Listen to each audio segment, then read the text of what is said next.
अस्सलाम वालेकुम दोस्तों, एकेजी गार्डन्स में खुशामदीद। आज हम बैंगन काटेंगे, तो चलें काटते हैं।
सबसे बड़ा है।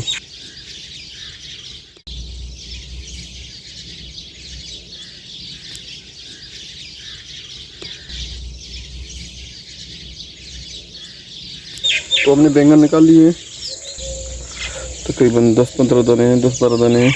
तो मिलते हैं अगले वीडियो में।